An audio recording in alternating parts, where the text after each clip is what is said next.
गिबियावनो बयखौबो आंनि चेनेलाव बरायनानै लाग्रोबाय। आसा खालामो बयबो मोजाङैनो दङ। दासिमनि मोननैसो खौरांफोरा जाबाय। लकसभा बिसायख'थिखौ लानानै गोबां राजखान्थि दोलोफोरनि बिजाथिफोरनि गेजेराव दान्थे-बिदान्थे खालामलायनायखौ नुनो मोनगासिनो। दरं उदालगुरि लकसभा बियाबाव बिजेपि दोलोनि बिजाथि दिलीप शइकिया आरो बिपिएफ दोलोनि बिजाथि दुर्गादास बर'नि गेजेराव मोनसे गिदिर चेलेन्ज खालामलायनायखौ नुनो मोन्दों। बिजेपि दोलोनि बिजाथि दिलीप शइकियाया बुंदों, जुदि बिपिएफ दोलोनि बिजाथि दुर्गादास बर'आ फैगौ 2026 मायथाइयाव जानो गोनां आसाम बिधान सभा बिसायख'थियाव देरहायोब्ला आसि दानस'नानै लागोन होननानै बे गोख्रों चेलेन्जखौ खालामदों। दुलाराय बर' फरायसा आफादा आसामनि गुबुन गुबुन जायगायाव जायफोर बर' सुबुंफोर दङ बिथांमोना माखासे एंगारनो हायै जाहोनाव बर'ब्लाबो गावनि बर' राव रायज्लायनायखौ बावगारलांनो हमदों। बेखौ बिथा खालामनानै दुलाराय बर' फरायसा आफादा बर' राव फोरोंनो थाखाय आसामनि मोन 16 जायगाफोराव बर' राव सोलोंनाय मिरु गायसननायनि गेजेरजों बर' राव फोरोंनो थांखि लादों। बे थांखि बायदियैनो थांनाय 5 मार्च खालाराव गुवाहाटी बाथौफुरियाव थानाय बर' थुनलाइ आफादनि मावख'आव मोनसे इन्टारभिउ लादोंमोन। बे इन्टारभिउनि गेजेरजों मोनसे सेन्टाराव सानै फोरोंगिरि सायख'नाय जादों।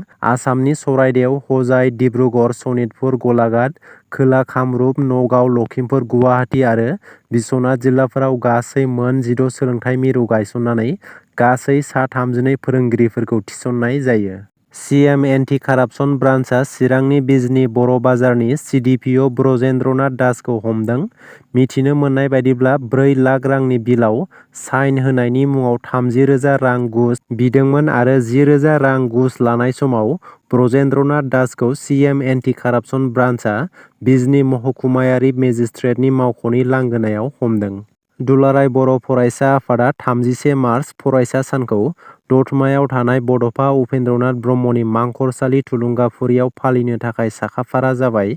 मिरु एबसुनि गाहाय नेहाथारि खनिन्द्र बसुमतारी, लोगो आफादगिरि खोरोमदाव औवारी, क'क्राझार जिल्ला एबसुनि आफादगिरि कृपेश दैमारी, गाहाय नेहाथारि खाम्फा बसुमतारी लोगोसे दतमा आन्सलिक एबसुनि बिबानगिरिफोरा हाबाफारिखौ खुंफुंगोन थावनियाव नायगिदिंहैदों।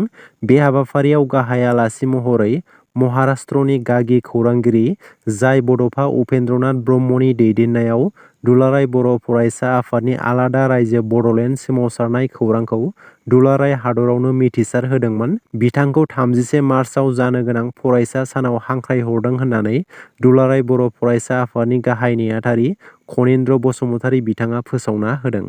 थांनाय 14 मार्चआव बड'लेण्ड रादाब निउज पर्टेलआ बनसु आफादनि सायाव नंखायै मुं सुनानै रायजो राजाफोरनि गेजेराव बनसु आफादखौ गाज्रि मुं सुहोनो नागिरदोंमोन होननानै अजद खालामदों। बेखौ लानानै बड'लेण्ड रादाब निउज पर्टेलनि हेंथायै बनसु आफादा क'क्राझार पुलिस थानायाव एफआइआर होनाय जादोंमोन। बड'लेण्ड रादाबनि चिफ इडिटर मैखोम बसुमतारी आरो मेनेजिं डिरेक्टर दानसोरां ब्रह्म बिथांमोननिसिम बावैसो साननि गेजेरावनो लिगेल नटिस हरनाय जासिगोन।